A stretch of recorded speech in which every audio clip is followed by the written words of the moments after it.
তারাবির নামাজ সামনে তো আরেকটা বাহাস আসবে, 20 পড়বেন না 8 পড়বেন, ঈদের নামাজ কত তাকবীরে পড়বেন ইত্যাদি। যে মাসআলাগুলোকে নিয়ে সাহাবায়ে কেরামের যুগ থেকে শুরু করে ইখতিলাফ চলে আসছে, এগুলো নিয়ে আমরা কিয়ামত পর্যন্ত ইখতিলাফ করতেই থাকবো, বলেন ঠিক তাই না? এটাই করছি আমরা। এবং সারা বিশ্বের প্রেক্ষাপটে আমাদেরকে আজকে চতুর্দিক থেকে গলার মধ্যে রশি পেঁচিয়ে টান দেয়া হয়ে গেছে, খালি ফাঁসির কাজটা ঝোলা বাকি এখন আমাদের। উদাহরণটা এভাবে দিতে পারি আমি, যারা বোঝার তারা বুঝবেন ইনশাআল্লাহ। সমুদ্রের ধারে দাঁড়িয়েছেন কখনো?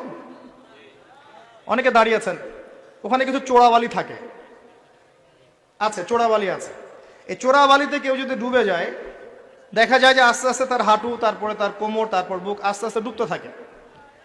আমাদের অবস্থাটা এখন এমন হয়েছে যে প্রথমে আমাদের উম্মাহ, এই দেহটা একটা চোরাবালিতে পড়েছিল, পরে তার প্রথমত টাকনু পর্যন্ত ডুবেছে, সে হাত পা ছোড়াছড়ি করছে, আমাকে বাঁচাও, আমাকে উঠাও। চারপাশে উম্মার অনুসারী মানুষরা ছিলেন, তারা বলছে নড়াচড়া করবেন না, নড়াচড়া করবেন না, নড়াচড়া করলে আরো ডুবে যাবেন, ওইভাবে থাকেন। উম্মাহ বেচারা এভাবেই ছিল। তারপর আস্তে আস্তে আস্তে আস্তে তার হাঁটু পর্যন্ত ডুবে গেল। সে অস্থির হয়ে ছটফট করছে, আমাকে বের করো, আমাকে বের করো, আমি ডুবে যাচ্ছি। আশপাশের মানুষ বলছে রিল্যাক্স, নড়াচড়া করবেন না, নড়াচড়া করলে আপনি ডুবে যাবেন। এভাবে আস্তে আস্তে কোমর, আস্তে আস্তে বুক, এখন গলা পর্যন্ত ডুবে গেছে। এখনো উম্মাহ চিৎকার করছে, আমাকে বের করো, আমাকে বের করো, আমি ডুবে যাচ্ছি। আশপাশের মুসলিমরা বলছে নড়াচড়া করতে যায় না, নড়াচড়া করতে যায় না, ওইটাও ডুবে যাবে। কে টেনে তুলবে একে? এখন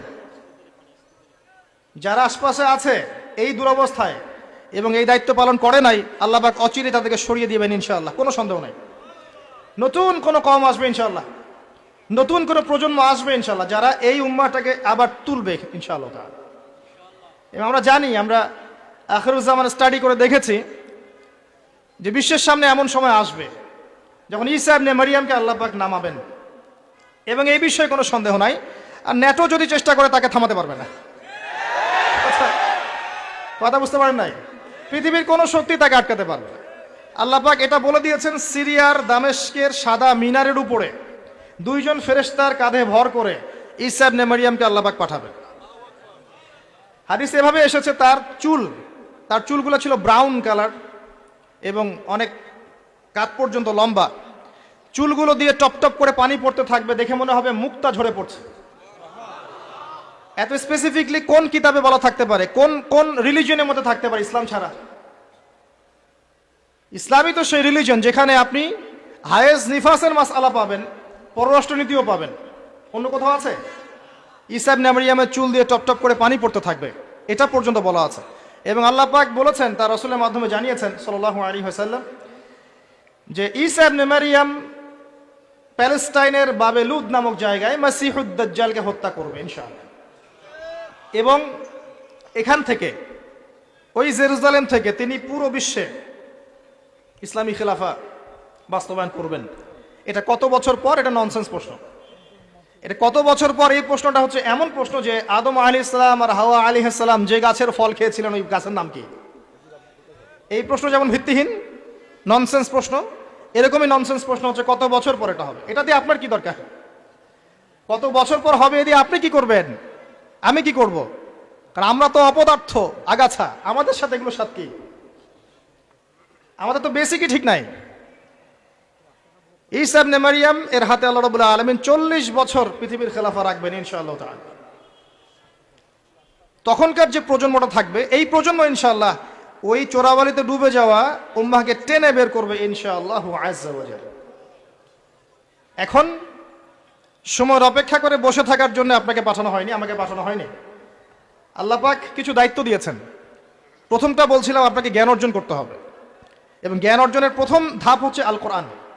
যে সেক্টরই পড়াশোনা করেন, তারপরে আপনি আসবেন আরবি ভাষা সাহিত্যে, এরপরে আসবেন তাফসিরে, অনুবাদে, এরপরে হাদিসের কিতাবগুলো পড়বেন। এবং লাভ দিয়ে কঠিন হাদিস পড়তে যাবেন না, রিকোয়েস্ট। আগে লাভ দিয়ে খপ করে সহিহ বুখারী ধরতে যাবেন না, আপনি বিভ্রান্ত হয়ে যাবেন। আই রিপিট, লাভ দিয়ে খপ করে সহিহ বুখারী ধরতে যাবেন না, আপনি বিভ্রান্ত হয়ে যাবেন। বলতে পারেন যে বেদাতি কথা বলছি কিনা, এটা ফকিহদের কথা, যারা ফুকাহায়ে কেরাম তাদের কথা।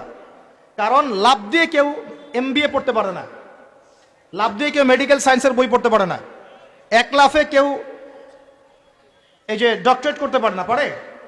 তাকে ধাপে ধাপে উঠতে হয়, আপনাকে ধাপে ধাপে উঠতে হবে। হাদিসে আরবাইন দিয়ে শুরু করেন। যে মাদ্রাসায় কওমি নিসাবে যারা পড়েছেন সবাই জানেন এই বিষয়গুলো। ফয়জুল কালাম দিয়ে শুরু করেন, ক্লাসিক্যাল বই, বুলুগুল মারাম মিন আদিল্লাতিল আহকাম এগুলো দিয়ে আগান, মিশকাতুল মাসাবিহ দিয়ে আগান। মিশকাত পড়তেই তো দাঁত ভেঙে যায়, এত সহজ মনে করেছেন? দু চার পাতা হাদিস পড়ে নিজেকে মুফতি মনে করবেন না, ক্লাসিক্যাল বইগুলো অনেক কঠিন। এবং যারা আলেম আলাম হয়েছেন এমনি এমনি হন নাই, সুদীর্ঘ পথ পাড়ি দিয়ে আলেম হয়েছেন। যখন আপনি কম জানবেন তখন মনে হবে যে আমি অনেক জানি, যখন বেশি জানবেন মনে হবে কিচ্ছু জানি না। আমার কথা বুঝতে চেষ্টা করেন। যখন কম জানবেন মনে হবে অনেক জানি, আমি পণ্ডিত, এটা হালাল এটা হারাম, এটা জায়েজ এটা নাজায়েজ। যত বেশি জানতে থাকবেন, যত বেশি আলেম ওলামার সোহবতে পড়ে থাকবেন, দেখবেন আপনি কিচ্ছু জানেন না।